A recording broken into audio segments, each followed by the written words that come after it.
yang mana malam ini adalah mengenang wafatnya Sayyidil Walid Habib Segaf yang telah dilewati bahwasannya beliau wafat pada tanggal 6 Dzulhijjah.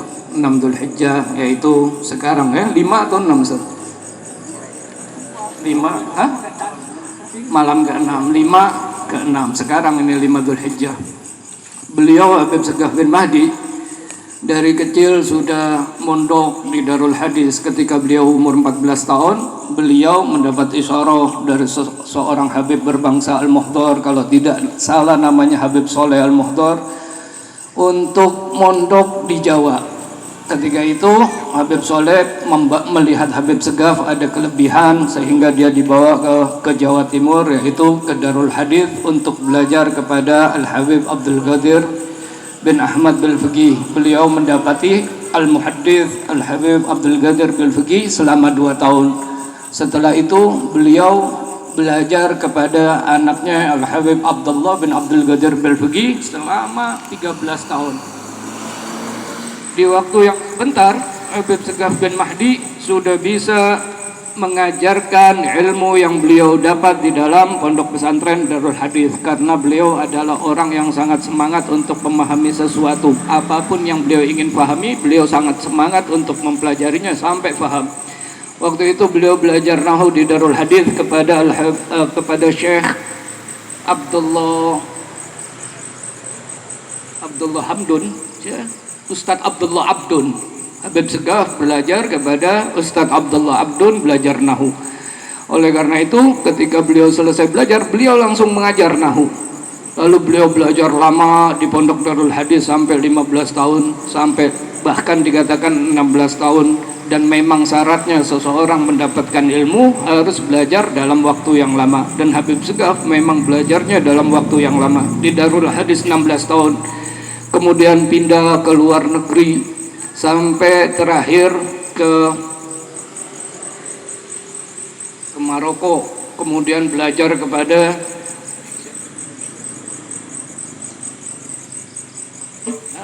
Syekh Muhammad Balgaid, sampai terakhir belajar kepada Syekh Muhammad Balgaid. Di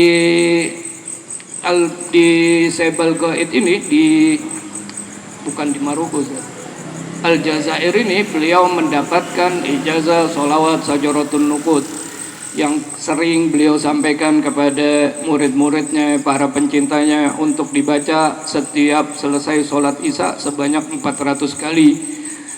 Oleh karena itu kita sebagai murid, sebagai pencinta beliau seharusnya mengamalkan apa yang diamalkan oleh beliau, yaitu membaca Sajaratun Nuqud, karena ini adalah ajaran beliau yang paling bisa kita ingat. Beliau sangat cinta kepada Nabi Muhammad SAW, sehingga beliau menganjurkan untuk murid-muridnya, untuk pencintanya membaca sholawat agar selalu terhubung kepada Nabi Muhammad SAW. Dan ini memang cara-cara salaf kita. Mereka memperbanyak sholawat sampai bermimpi kepada Nabi Muhammad atau bertemu kepada Nabi Muhammad SAW, yang mana disebutkan tadi di dalam kitab Maulid, man ra'a wajhaka yas'ad, siapa yang melihat engkau wahai Nabi Muhammad maka dia akan berbahagia, baik melihatnya di dunia ataupun melihatnya di akhirat. Bisa melihat di dunia dengan bermimpi atau yagodo, dan ini banyak dialami oleh salaf-salaf kita. Yang paling masyhur di dalam mendapati yagodo kepada Nabi Muhammad SAW adalah Habib Ali bin Ja'far Al-Idrus yang tinggal di Batu Pahat. Beliau selalu yagodo dengan Nabi Muhammad SAW.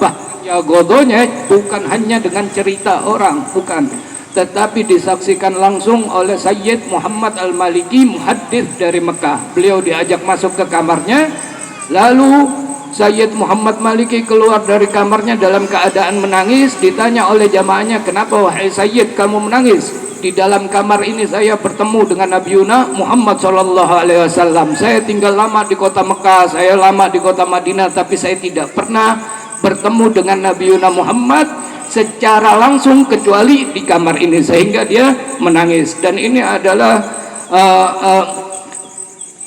hasil daripada cintanya seseorang kepada Nabi Muhammad. Minimal kita bisa bertemu dengan Nabi Muhammad di alam dunia dengan mimpi, itu sudah cukup. Kalau nggak bisa, kita berharap kepada Allah Subhanahu wa Ta'ala agar bertemu dengan Nabi Muhammad di alam akhirat dan disuapi oleh Nabi Muhammad dengan tangan beliau dari telaga Al-Haud. Mudah-mudahan kita semua dengan itu menjadi orang yang berbahagia. Man ra'a wajhaka yas'ad. Dan Habib Segaf sangat memiliki sifat penyayang, sehingga siapapun beliau sayang, mau binatang, mau tumbuhan, apalagi manusia. Kita sering dengar dari Al-Habib Segaf ketika beliau mau memetik buah, beliau tidak mau memetik buahnya sendiri, tetapi disuruh muridnya yang memetik karena tidak tega dengan pohon tersebut. Kata Habib Segaf, dia berkata, kasihan ini pohon dari kecil, dia dari biji tumbuh menjadi pohon, kemudian dia keluar daun, kemudian dia berbangga dengan mengeluarkan buahnya, kemudian buahnya kita ambil. Oleh karena itu saya tidak tega untuk mengambil buahnya, jadi murid-murid saya yang saya suruh ambilkan buahnya.